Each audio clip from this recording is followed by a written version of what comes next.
even as Black women, have to be able to look at our biases that keep us from being able to kind of bridge the gap. Can we bring Jane out? Is Jane here? For 50 years, Jane Elliot has been raging against racism. I want every white person in this room who would be happy to receive the same treatment that our Black citizens do in this society, please stand. Nobody's standing here. That says very plainly that you know what's happening. You know you don't want it for you. I want to know why you're so willing to accept it or to allow it to happen for others. Jane was thrust into the national spotlight in 1968 with her revolutionary Blue Eyes, Brown Eyes exercise. She separated her third-grade students based on the color of their eyes, giving preferential treatment to one group over the other to teach them what discrimination feels like. The blue-eyed people are the better people in this room. What happened, John? Russell called me names and I hit him in the gut. What's wrong with being called brown eyes? Oh, that's just the same way as other people call Black people niggers. That's the reason you hit him, John? I watched what had been marvelous, thoughtful children turn into nasty, discriminating little third graders. The experiment was extremely controversial and a landmark moment in the study of race relations. What I do looks brutal to white people because that isn't something they have to live with all day, every day. Her no-holds-barred approach forces all of us to confront our own biases. Come on over here and sit. Hi, Jane. Jane. Hi, Annie. Hi, so pleased to meet you. What do you mean you don't know about being Black? Can you read? Yes, ma'am, I can read. Then why aren't you? Can I say one thing? This is absolutely fair because I saw a tattoo the other day that said, ignorance is a choice. And I said to myself, you know what? That's true. I am choosing to be ignorant. And you are right. I should be doing more homework. Quit shooting on a shelf. It doesn't matter what you should do. What matters is what are you going to do? Yes, ma'am. Well, first of all, let me just say thank you for all the work that you do. Yes. You've been doing this a long time. So what do you think we need to do?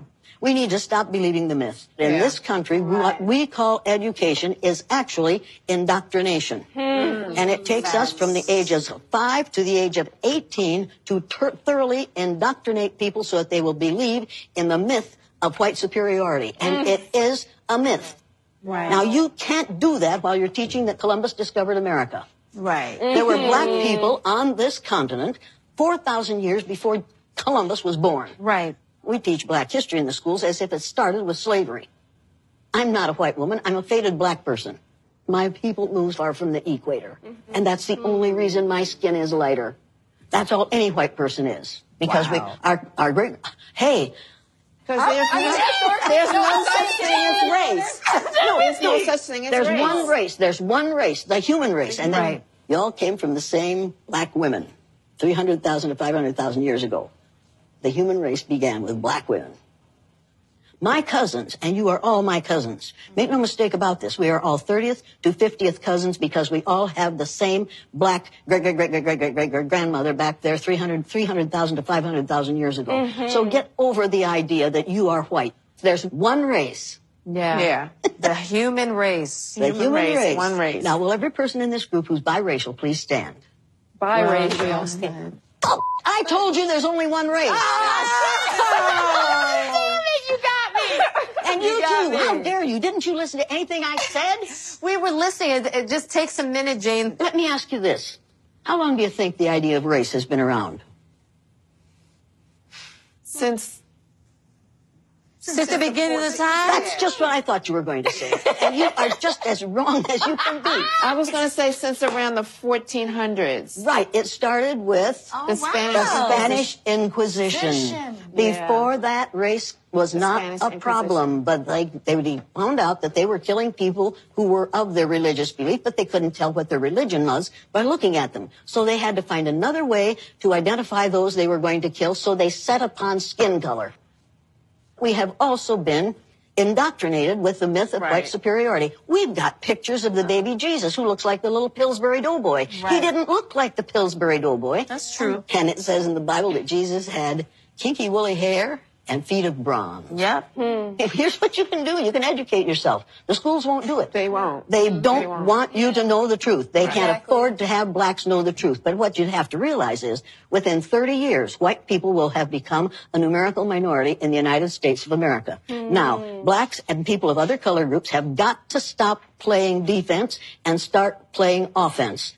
I think that part of what the responsibility that we as a black community need to take on is educating ourselves and preparing ourselves for what's to come. Absolutely. You need to educate yourself and your children before they go to school. Exactly. And when they come home from school spouting this crap that they've learned in school, then you need to take them inside and say, here, look at this. Here's what really happened. Right. There's one race, the human race, and that's the only race. Right. There are 2,500 different skin colors on the face of the earth. Right. If you can come up with 2,500 different names for races, you've got too much time on your hands. Right. You need to get a job. There's only one race on the face of the earth, the human race.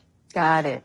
So now, turn to the person on your left or your right, stick out your hand and say, hello, cousin. Hello, cousin. Hello, cousin. Hello, cousin.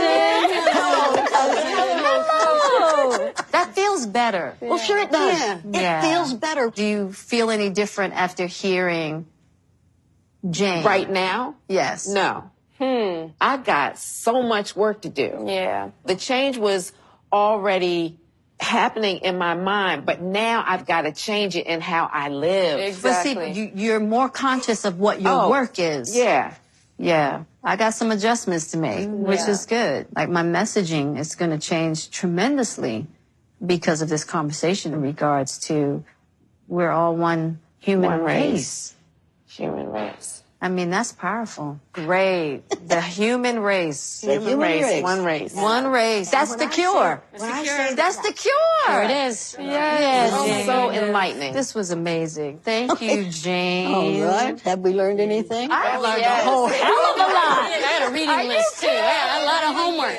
All right. This was good. We told y'all the red table was going to be popping today.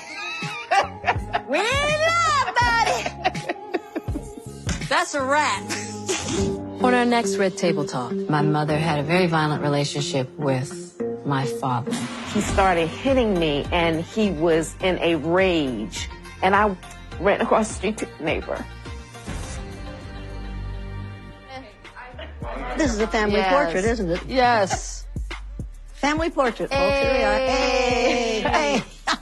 There we are. Oh, you're crazy. Yes. One race, the human race. But I really am angry at you because I know how old you are. And you look about 20 years younger because black don't crack. Real talk. Thank you, Jane. Thank you so much. Well, we adore you. Absolutely. Well, you may lose your program now, but I have Never. Hey, Red Table Talk family. Head to our Red Table Talk Facebook Watch Show page. Join the conversation and become a part of Red Table Talk.